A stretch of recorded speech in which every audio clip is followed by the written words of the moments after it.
Bismillahirrahmanirrahim.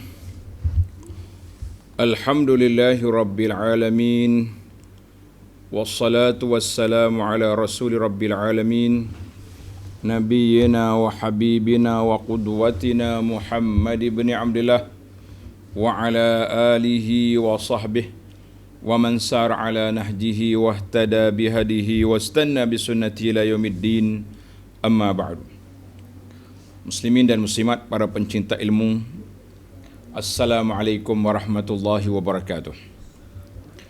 Alhamdulillah, pada hari ini 2 Safar 45 19/8/23 kita teruskan pengajian kita dalam kitab Hikayatun Fiqhiyatun Mukhtarah. Hikayatun Fiqhiyatun Mukhtarah, Al-Hikayatul Wahidatu was-Sab'un ba'dal Mi'ah. Hikayat yang ke-171, kisah orang-orang dulu bermain-main dengan talak. Sebab talak ni tak ada limit. 100 kali pun 100 kalilah. Maka bila datang Islam agama yang sempurna, agama yang adil kepada semua, yang membela wanita. Tidak boleh sewenang-wenangnya suami bermain-main dengan talak, maka dibenarkan talak itu at-talaqu marratan, cerai hanya 2 kali. Cerai kali yang ketiga, intah, tamat. Nak main-main tak adalah. Baik, para jemaah sekalian, kita pergi kepada teks hikayat. An Ya'la bin Shabib, an Hisham bin Urwah, an abihi Urwah ibnu Zubair ibnu al-Awwam, an Aisyata radhiyallahu anha. Jadi sebab Urwah ibnu Zubair ni anak saudara kepada Aisyah, dia meriwayat daripada ibu dia Aisyah. Qalat, Aisyah menceritakan kepada anak saudara dia, kana nas, dulu-dulu zaman jahiliyah, war rajulu yutalliqu imra'atahu ma sya'an yutalliqaha. Orang suami boleh cerai isteri dia ikut tak ada limit. Berapa ratus kali pun cerailah.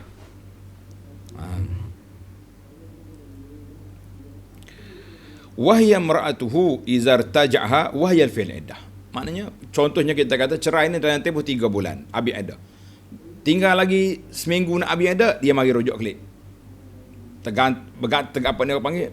Maka isteri dia tergantung tak bertali. Nak habis ada pula, cerai pula. Jadi begitulah suasana yang berlaku.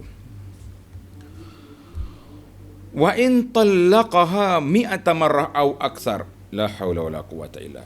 Dia boleh cerai 100 kali pun masih lagi isteri dia selagi dalam iddah.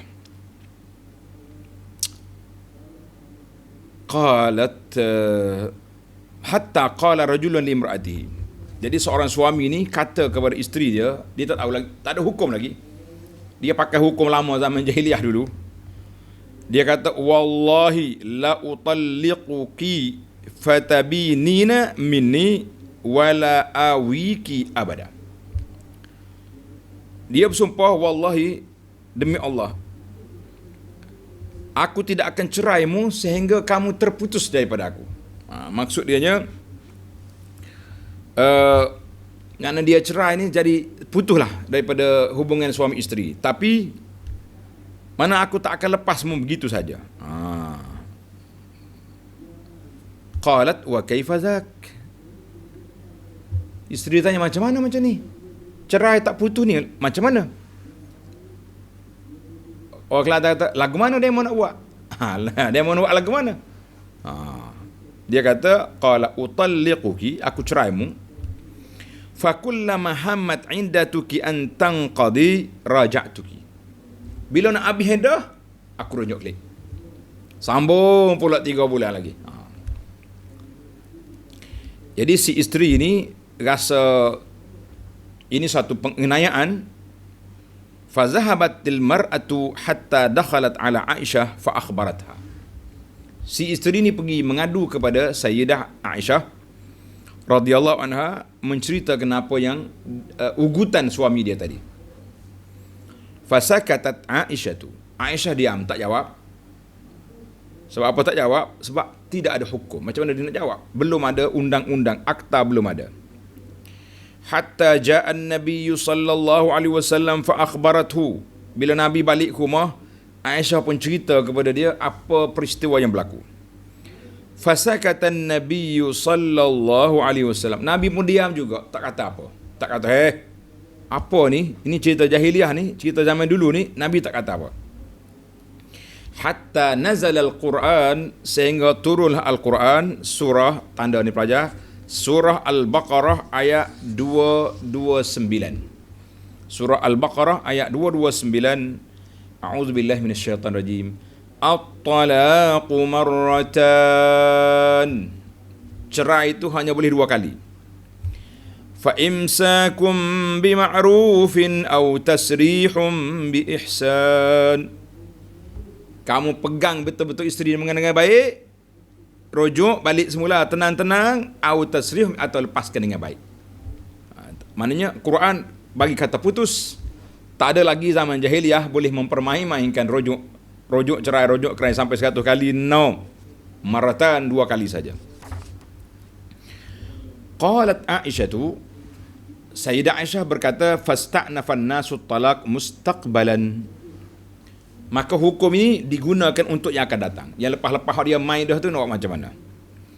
Man kana talaqa wa man lam yakun talaq, hak dah cerai, hak baru nak bercerai, kita tak kira yang lepas, kita kira selepas daripada turun ayat bermula di situ. Cerai kali pertama, yang kedua, yang ketiga bain. Hadzal hadis rawahu at-Tirmizi. Baiklah. Dilalatu al-hikayah. Hikayah ini menunjukkan kepada apa? Kana at-talaqu fil jahiliyati bila hudud. Perceraian zaman jahiliyah tanpa limit. Berapa puluh kali, 20 kali boleh dia bercerai. Selagi tak habis ada, cerai lagi, sambung lagi ada. Memang zalim, memang unanya perempuan ni bergantung tak bertali, suami tak ada laki, nak berlaki lain ada suami. Faham dia punya ayat? Ada suami tak ada laki. Dia masih isteri orang tapi laki tak ada. Laki dah tak duduk dengan dia. Jadi nak berlaki lain ada suami. Orang panggil gantung tak bertali. Fahasarhul Islam fi marratain. Maka Islam telah menghadkan cerai itu boleh 2 kali untuk dia fikir-fikir. Tak jadi juga 2 kali. Kali yang ketiga, khalas, intah. Ri'ayatan li maslahatil mar'ah, semata-mata nak menjaga hak wanita. Kalau orang bercakap tentang woman right lah, hak asasi wanita lah, kata tak usah bercakap lah. Semua ini Islam yang menjaga hak asasi wanita, bukan orang lain. Alhamdulillah. Kata para muslimah, kata alhamdulillah. Kita duduk di bawah panji Islam, kita akan tenang. Puan-puan, tak usah risau. Baik. Di antara isu yang dibincangkan di sini iaitulah rawi kisah yang pertama, Ya'la bin Shabib al-Asadi maula al-Zubair. Maula ni maknanya orang yang dimerdekakan, dia duduk di bawah jagaan keluarga Zubair. Dia meriwayat daripada gurunya Hisham bin Urwah, Abdullah bin Usman bin Husaim. Riwayat daripadanya Al-Hakam bin Mubarak, Al-Humaidi, Ibrahim bin Bashar, Muhammad bin Ahmad bin Abi Khalaf, Ya'qub bin Humid bin Kasib, Qutaibah dan lain-lain. Zakarhu Ibn Hibban fi istiqat. Ibn Hibban mengatakan dia ni termasuk dalam rawi yang thiqah, dipercayai, hadis dia boleh diterima.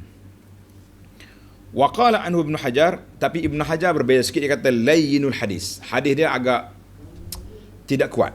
Layyin makna lembek, tidak kuat. Tapi para pengkaji yang mengkaji tentang rawi ini seperti Bashar Ma'ruf, Syekh Shu'aib Al-Arnaud mengatakan bal saduq.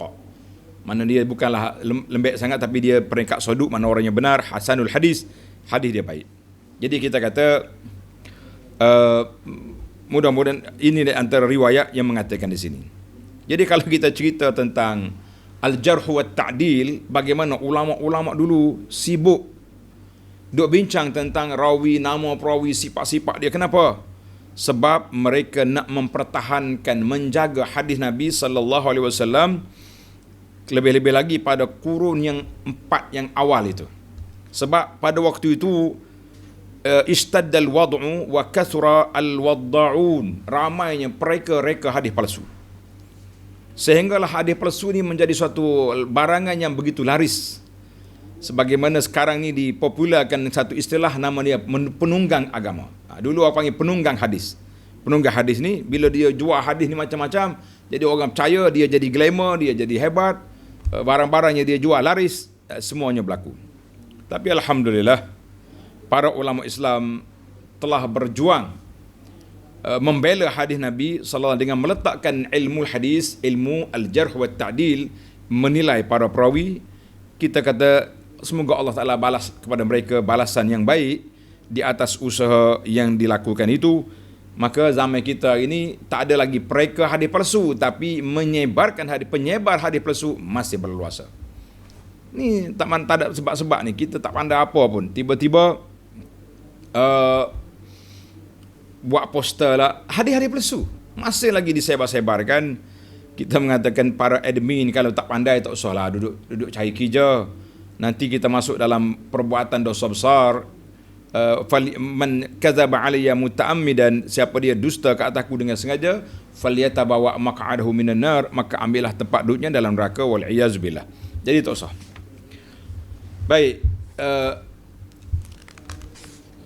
Ya'la, kita pergi kepada guru dia yang kedua, Hisham bin Urwah ibn Zubair bin Al-Awam al-Imam Thiqah, Syekhul Islam Abul Munzir Al-Qurashi Al-Asadi Az-Zubairi Al-Madani. Itu Hisham bin Urwah, cucu pada Zubair bin Awam, dilahirkan pada tahun 61 Hijrah. Dia belajar hadis, mendengar hadis daripada ayah dia, daripada pak saudara dia, daripada Abdullah bin Zubair, dan isteri dia Asma binti ammihi Al-Munzir, dan adik-beradik dia Abdullah ibn Urwah, dan ramai lagi guru-guru dia. Waqad kana, dan dia juga ada kemampuan untuk mendengar daripada beberapa orang sahabat Nabi hadis seperti Jabir bin Abdullah, Sahl bin Sa'ad, Anas bin Malik, daripada kibarut tabi'in Sa'id bin Musayyab. Tetapi dia tak sempat untuk belajar dengan mereka. Dan dia sempat tengok Abdullah bin Umar radhiyallahu anhuma wa hafidha anhu. Dia tahu Abdullah bin Umar pernah gosok kepala dia dan mendoakannya. Tapi mungkin dia kecil pada masa itu. Haddatha anhu Syu'bah wa Malik wa Thawri wa khalqun kathir. Baiklah, kata Ibn Sa'ad, Hisham bin Urwah ni thiqah, thabt, kathirul hadis, hujjah. Dia meninggal di Baghdad pada tahun 146. Salla alaihi Abu Ja'far Al-Mansur.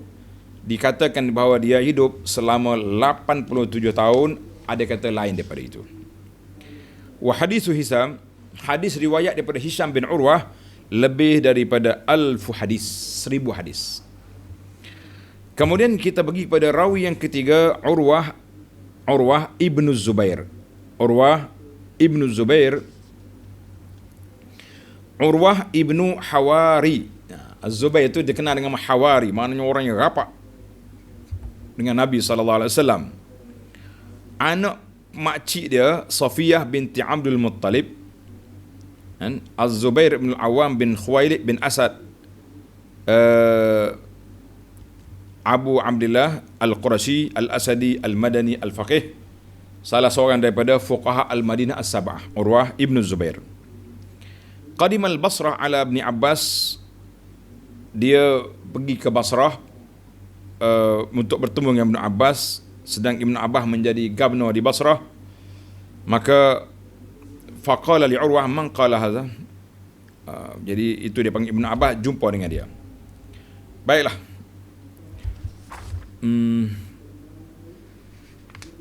tidak disebut bila ke tarikh wafat dia, wallahu alam. Kemudian sahibatul qisah, tuan cerita ini siapa? Iaitulah Sayyidah Aisyah radhiyallahu anha. Aisyah ni isteri yang sangat disayangi oleh Rasulullah sallallahu alaihi wasallam. Tidak ada isteri lain yang dikahwini muda masih dara lain daripada Aisyah, anak kepada teman rapat, teman setia Abdullah bin Abi Quhafah, iaitu Sayyidina Abu Bakar As-Siddiq, al-alimah, al-abidah, al-faqihah radhiyallahu anha wa an abiha wa an jami'is sahabah. Nabi kita kahwin dengan Aisyah sebelum hijrah, selepas wafatnya As-Siddiqah Khadijah binti Khuwailid. Nabi kita sallallahu alaihi wasallam waktu ada Khadijah dia tak kahwin lain. Bila Khadijah wafat, barulah dikahwinkan Nabi sallallahu alaihi wasallam. Jadi riwayat yang masyhur iaitulah umur dia 6 tahun pada waktu akad nikah, dan Nabi bersama dengan Aisyah setelah umur dia 9 tahun.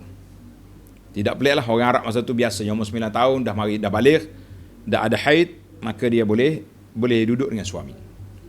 Adapun orang kata umur macam-macam, itu macam-macam cerita. Kita ambil riwayat yang masyhur. Riwayat-riwayat yang tak masyhur tu kita bincang dalam perbincangan yang lebih luas. Qala Rasulullah sallallahu alaihi wasallam, urituki, pernah satu hari Nabi cerita kepada Aisyah, urituki fil manami thalatha layal, aku diperlihatkan dalam mimpi Nabi 3 malam, ja'a bikil malaku fi saraqah min harir, malaikat bawa kepada Nabi macam sehelai kain daripada sutera. Fayaqulu hadhihi imra'atuk, ini isterimu, ada gambar sini. Fa'akshifu an wajhiki, bila aku buka tengok, fa idza anti fi, nampak muka Aisyah dalam kain tu. Mana zaman tu ada dah kamera. Wah, ada dah dia punya gambar sudah ada. Fa'aqul in yaku hadha min indillah yumdihi, maka aku pun kata kepada malaikat, kalau ini pilihan daripada Allah Azza wa Jalla, teruskanlah. Kenapa mau tangguh-tangguh lagi? Maka Nabi kita, maknanya gambar tunang tu telah dibawa kepada Nabi sallallahu alaihi wasallam, calon bakal isteri. Hadzal hadis rawahu Ahmad wal Bukhari wa Muslim. Aisyah ni Allah Taala pilih seorang yang alimah, seorang yang alim, seorang yang bijak. Musnad Aisyah, mana riwayat dia lebih hampir 2210 hadis. Riwayat daripada Aisyah ada 2210 hadis. Ittafaqa lahal Bukhari wa Muslim ala 174 hadisan. Bukhari Muslim sepakat mengeluarkan hadis Aisyah sebanyak 174 hadis. Wa anfarad al-Bukhari, yang Bukhari saja, tak ada dalam Muslim, 54 hadis. Wa anfarada Muslimun bi 69 hadis. Jadi ini kata hadis Aisyah, riwayat dia 2210 hadis radhiyallahu anha wa an jami'i ummahatil mu'minin. Allahu akbar. Baik, ini nama-nama rawi secara ringkas. Yang panjang-panjang nanti kita tunggu nanti habis. Jadi jilid yang ke-10 nanti Tuan Syekh kita ni janji dia akan bawa nama-nama perawi saja, nama-nama tokoh-tokoh ya. Mungkin kita baca di sana insya-Allah untuk kenal orang. Sekarang kita berpindah kepada kisah riwayat hadis ini. Kana az-zawaj fil jahiliyah riqqan li ab'adil hudud. Mana perkahwinan zaman jahiliyah tu macam hamba. Isteri ini diperlakukan seperti seorang hamba. Maknanya teruk sangat dia punya keadaan. Macam sebahagian daripada budaya-budaya masyarakat, sebahagian daripada masyarakat hari ni, saya tak sebut nama negara, tuan-tuan boleh cari sendirilah. Nah, kalau kahwin dengan isteri dia jadi kasta, jadi macam-macam lah cerita. Hatta anhum kanu la yuwarrisuna zaujah. Sampai peringkat kalau suami mati, isteri tak boleh terima pusaka. Sampai begitu. Zaman kita hari ni pula melampau. Isteri duduk rumah ya, tapi bila mati, harta pencarian. Jadi cari apa, awak tak pernah pegang cangkul sekalipun. Jadi ini kita kata hati-hatilah pembahagi harta pencarian ni. Sepanjang hidup dia suami tanggung dia belaka, tiba-tiba mati dakwah harta pencarian. Ini pun satu penyakit baru hari ini. Penyakit harta sepencarian. Jahiliyah dulu langsung tak dapat. Mari Islam, isteri dapat 1/3, 1/2 ataupun 1/8 kalau ramai, ataupun 1/4. Nah, 1/4. Tapi mari yang baru ni nak lagi. Sepencarian pula. Allahu akbar. Wa yatba'u zalika al-hayy fi at-talaq. Diikuti dengan kezaliman dalam isu perceraian. Mereka boleh cerai sesuka hati dia tanpa bilangan, bila adat, tanpa hudud. 10 kali, 100 kali pun jadi. Wa min haqqihi, hak suami itu untuk kembali balik nak rujuk isteri dia, lam yabitta talaqaha, sekiranya dia tidak putus cerai dia tu. Mana tak habis hadah lagi dia rujuk balik. Tak habis hadah rujuk balik. Itu dia panggil permainan yang cukup berbahaya.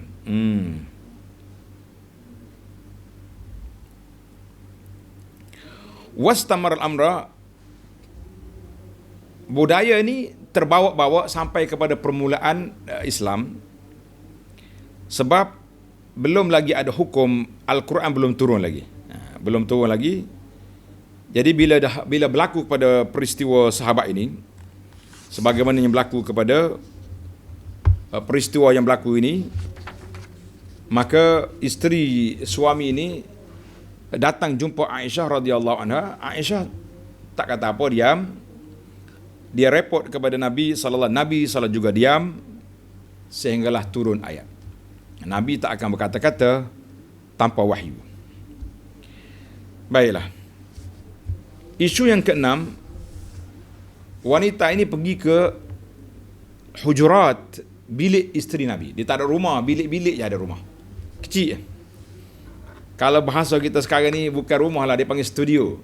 Rumah satu bilik, ada ruang tamu sikit, ada dapur, itu je. Itu dia panggil. Maka dia pilih rumah ataupun hujrah Aisyah. Kenapa dia pilih Aisyah? Sedap juga. Ulama hadis ni dia cuba buat analisa. Limaza, kenapa wanita ini memilih Aisyah? Dia tak pilih isteri lain yang ramai lagi. Jawabnya, kerana Aisyah ni isteri yang sangat disayangi oleh Rasulullah sallallahu alaihi wasallam, mungkin mudah untuk dapat perhatian. Yang kedua, boleh jadi umur mereka tak jauh, masih muda sama muda, jadi orang panggil lebih senang untuk berbicara. Yang ketiga, Aisyah ni dikenali dengan seorang guru, ustazah, ataupun dia panggil muallimah. Jadi guru, jadi orang bila biasa guru ni orang akan pergi berbincang, pergi tanya hukum dengan dia, tanya masalah, tanya tu tanya ni, sebab dia ni seorang guru, jadi mudah. Wallahu alam, itu dia antara analisa yang dibuatlah. Maka Aisyah bila ditanya, dia tak jawab. Sebab dia tak ada belum ada lagi wahyu, belum ada lagi hadis daripada Nabi sallallahu alaihi wasallam yang menyebut tentang hukum yang tersebut. Jadi kita pun jangan main. Jangan cuba-cuba. Ni benda tak tahu pun nak jawab juga. Jangan. Ramai orang sekarang ni tak tahu pun, saya rasa. Hukum ni tak boleh main rasa-rasa. Kalau kita rasa tak tahu, wallahu a'lam dah jawab. Tak payahlah tunjuk pandai. Tak payah tunjuk pandai. Pasal itulah Ana sendiri, kalau orang tanya saya hukum, Ana akan cari video yang saya dah jawab soalan. Sebab waktu kita nak jawab soalan tu, kita baca kitab. Buka kitab ni, jadi kita jawab soalan. Walaupun video tu pendek, tapi ada rujukan. Jadi mudah. Jadi, kalau kita nak spontan gini, kita pun lupa. Kita ni manusia mudah lupa. Maka baiklah kita tak jawab segera, sabar sekejap, cari jawapan yang sudah sedia ada, lebih aula daripada kita jawab dengan perkara-perkara yang kita tak pasti. Maka Aisyah diam. Dia tanya baginda Nabi sallallahu, Nabi juga diam, sehinggalah turunnya ayat Quran yang kita baca tadi, at-talaqu marratan. Bercerai itu dibenarkan sebanyak apa? Sebanyak 2 kali. surah Al-Baqarah ayat 229 tadi. Fa imsakum bima'ruf au tasrihum bi ihsan. Sama ada mu pegang dengan baik atau lepas dengan baik. Kalau nak sungguh-sungguh, rujuk balik. Maka bila turun ayat Quran ini, maka bercerai itu boleh 2 kali. Kali yang ketiga putuslah perceraian, putuslah hubungan suami isteri.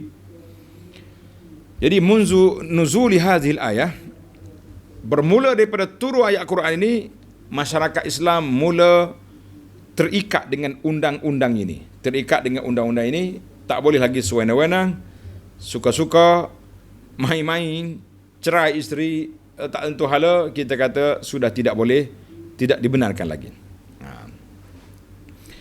Isu yang ketujuh, qala Sayyiduna Umar radhiyallahu anhu, Umar pernah berkata, dia kata innama yanhallul Islam urwatan idza nasha'a fil Islam man la ya'riful jahiliyah. Simpulan Islam ini terungkai satu demi satu. Ikatan dia tu terungkai, terbuka daripada seseorang itu apabila dia membesar dalam suasana Islam dan dia tak tahu jahiliyah. Dia tak tahu ini perbuatan jahiliyah, ini perbuatan tak baik, ini perbuatan mungkar. Maknanya bila orang tu hidup di nasya'a bil jahiliyah, dia membesar dalam suasana jahiliyah, dia duduk tengok dengan suasana jahiliyah yang sesak itu. Kemudian bila dia masuk Islam, dia tak tahu apa undang-undang Islam, maka mungkin mereka ini akan terjebak dengan perkara lama. Sebagaimana berlaku pada sahabat ini, dia terbawa-bawa dengan budaya masyarakat dia, boleh cerai entah beratus kali pun tak apa. Maka jadi kalau kita nak tahu bagaimana indahnya Islam, kita tengok kepada agama lain yang dalam isu yang sama. Dalam isu yang sama, tengok. Bila kita tengok, oh macam ni rupanya kedudukan agama lain dalam isu yang dibincangkan ini. Contohnya, dalam agama Yahudi. Dalam agama Yahudi, at-talaq li ayyi sababin khalqi aw khuluqi. Dia boleh cerai sebab-sebab yang sangat remeh-temeh. Boleh bercerai. Wa in kana yasiran. Kalau dia boleh sabar pun, cerailah senang. Contohnya orang ni kurang sikit dia punya ada cacat sikit lah. Mata dia juling ke, tempang sikit berjalan, ataupun terbukti dia kahwin 2, 3, 4 tahun, isteri dia tak dapat anak, hukum dia panggil mandul, ataupun sarsarah ni cakap banyak. Ada setengah orang ni, Masya Allah, oh macam hujan kalau dia bercakap, tapi tak habis. Itu contohnya. Suami dia bosan, jadi dia cerai. Isteri perangai lagu tu, wan nahmah, yang orang panggil pelahap. Dia kata tengok ni, pelahap makan banyak, minum banyak, hatta jima, nak semacam ni, boleh cerai juga. Ataupun suka berhias yang lebih-lebih. Jadi dalam Yahudi ni dia simple je. Nampak ada masalah sikit, cerai lah, senang, mudah berdoa pula dah. Berbeza dengan Nasraniyah. Nasara pula dengan 3 mazhab dia tu, Ortodok, Protestan, apa benda ni, yahrumut talaq kamabda asasi. Tak boleh bercerai sama sekali. Tak boleh cerai. Wala yahaqqu lahuma, dan mereka, kalau mereka tak boleh berkahwin dengan orang lain lagi. Jadi duduklah sebagai suami isteri, walaupun tidak duduk satu rumah, tapi dia kekal suami isteri. Cuma masing-masing cari friend. Hak ni friend. Suami masih lagi suami isteri, dia tak boleh cerai. Maka wa kullu ma yaf'alanhu ba'da zalika zina. Jadi perbuatan dia tu lepas itu jadi zina. Jadi sebab itulah walamma kasratis syurur min hadzal nizam, apabila banyak sangat kemudarat dengan nizam yang ada dalam agama Kristian ini, kharaja alaihi ortodoksiyun wal brutustanitiyun. Jadi puak-puak ortodok dengan Protestan memberontak kepada mazhab agama mereka, maka dibenarkan suami ini boleh kahwin lain kalau dah bercerai. Jadi yang betulnya dia tak boleh cerai. Nanya, sebab kita kata bumi tak subur, kenapa mau tanam benih di situ? Nah, suami isteri ni tak serasi. Kerja dia betul-betul macam Tom and Jerry. Baloh kekoh semua, macam mana kita mau hidup? Maka dia kata tak boleh cerai. Inilah yang dikatakan al-ghulu, al-ifra' wa tafri'. Yahudi bercerai dengan sebab-sebab yang terlalu remeh. Nasara tak boleh bercerai pula dah. Wajah al-Islam, datang Islam, ambil lorong tengah. Kalau dah tak mampu nak hidup bersama, bumi ni tidak subur untuk awak, orang panggil tak kondusif dah hidup suami isteri ni, cerailah. Itu jalan yang terbaik. Berapa ramai orang yang hidupnya tak bahagia, tapi bila dia bercerai, suami kahwin dengan isteri lain, happy je. Isteri kahwin dengan suami lain pun happy juga. Dua ni bukan jahat, tapi tak serasi. Kalau kata hak suami jahat tu cerita lain. Suami jenis pukul orang, katak orang, bini dengan orang lain pun katak pula. Itu tak boleh lah. Dia ni orang panggil tak sesuai dua orang ni. Maka Islam membuka pintu luas. Ana ada tulis dalam sebuah buku, nama dia Keindahan Islam.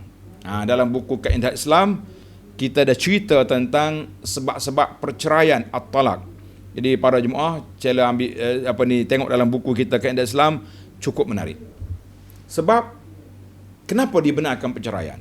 Telah dijawab dengan begitu baik dalam buku. Buku ni ada cetak. Diterbit oleh Telaga Biru dan ada di kedai-kedai buku. Tajuk dia Keindahan Islam. Penterjemah dia nama saya Abu Anas. Baiklah, yang ke-8, wanita dengan tabiat dia yang lemah lembut, atifiyah dan mudah terasa, dia panggil syariatul infial, orang panggil sensitif orang perempuan ni. Jadi yang menyebabkan mereka akan mudah buat keputusan yang tidak baik. Karena itulah Islam meletakkan at-talaq biyadir rajul. Cerai itu hak suami. Tak boleh, wanita tak boleh. Jadi kalaulah isteri boleh cerai suami, kau boleh tengoklah. Kan? Boleh tengoklah, ramailah suami tidur kat luar pintu. Lambat balik sikit, suami lambat balik malam, dia pun tulis, saya dah cerai awak. Campak bantal kat luar, dia suruh tidur luar, mau tidur luar. Ramailah. Tapi alhamdulillah Allah Taala tak beri kepada wanita kuasa menceraikan suami, tak ada. Cuma zaman kita ini oleh kerana ramai yang salah guna kuasa, tinggal isteri sewenang-wenangnya, maka pihak pemerintah, dia panggil min babis siasah syar'iyah, telah mengadakan satu, dia panggil ta'liq at-talaq.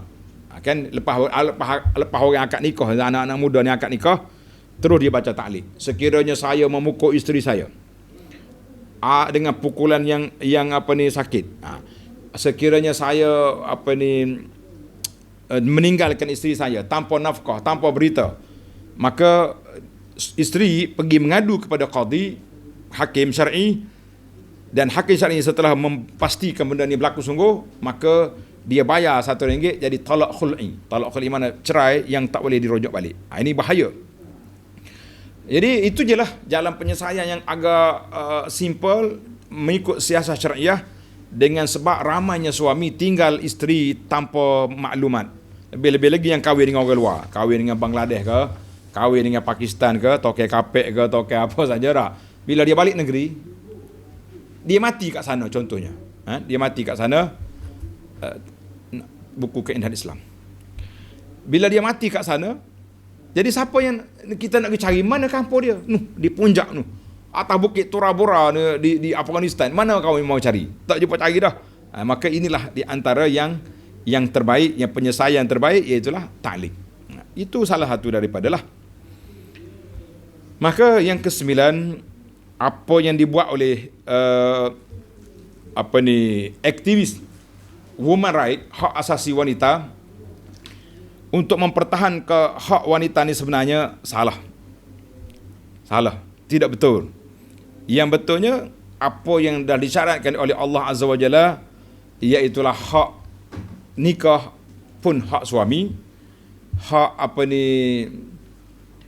cerai pun hak suami juga. Jadi wanita tak boleh campur tangan kecuali dalam isu-isu tertentu.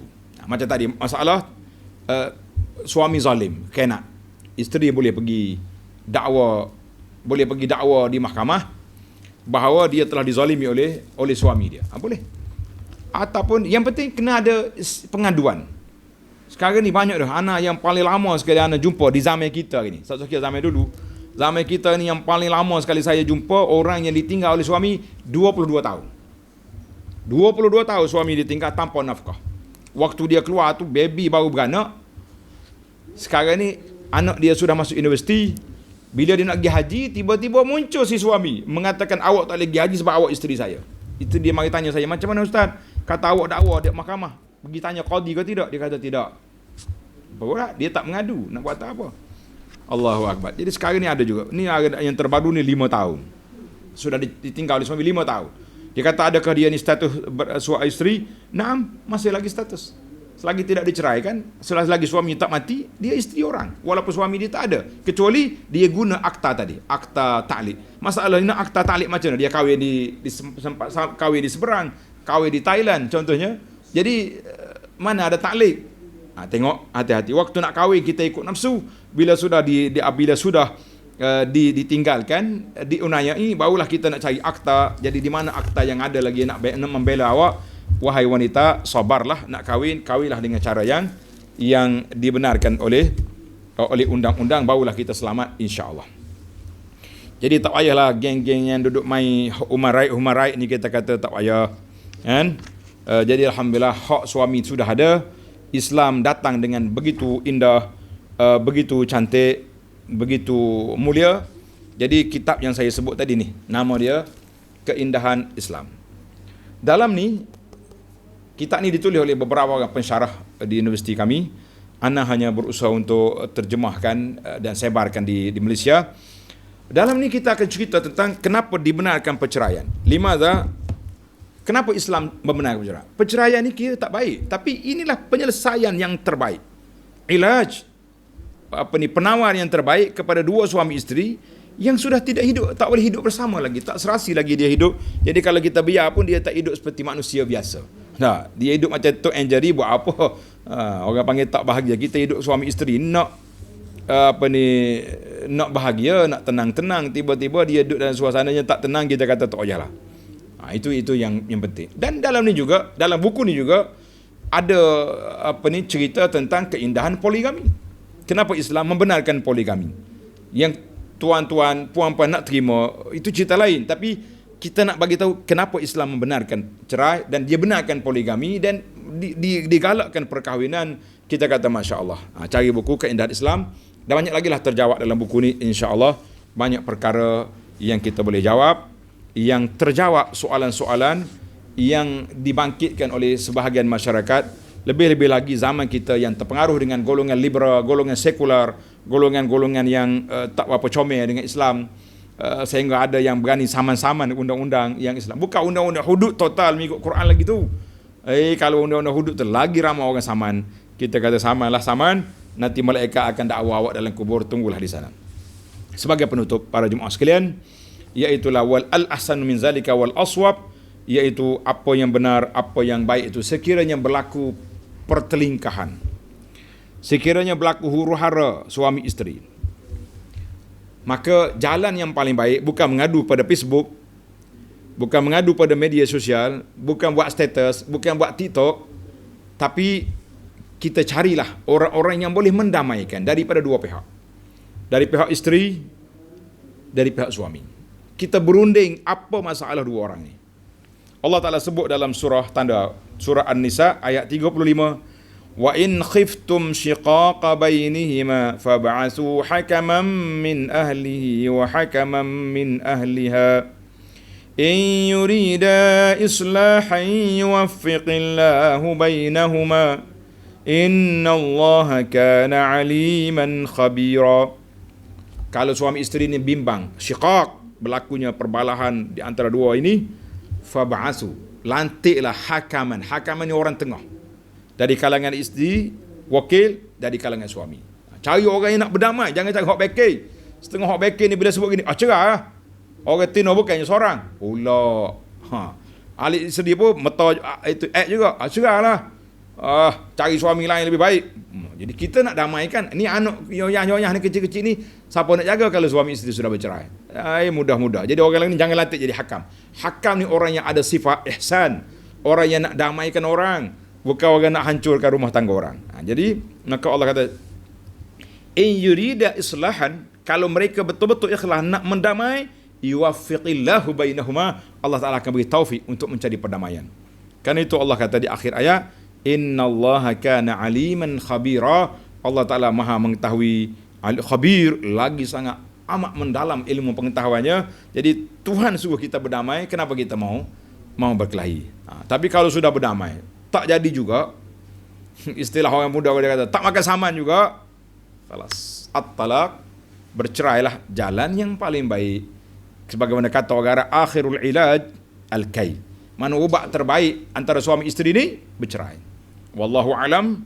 InsyaAllah kita sambung dalam tajuk yang lain pula. Subhanakallahumma wa bihamdika, asyhadu an la ilaha illa anta, astaghfiruka wa atubu ilaik. Wa sallallahu ala nabiyyina Muhammadin wa ala alihi wa sahbihi ajma'in, walhamdulillahi rabbil alamin. Wassalamu alaikum warahmatullahi wabarakatuh.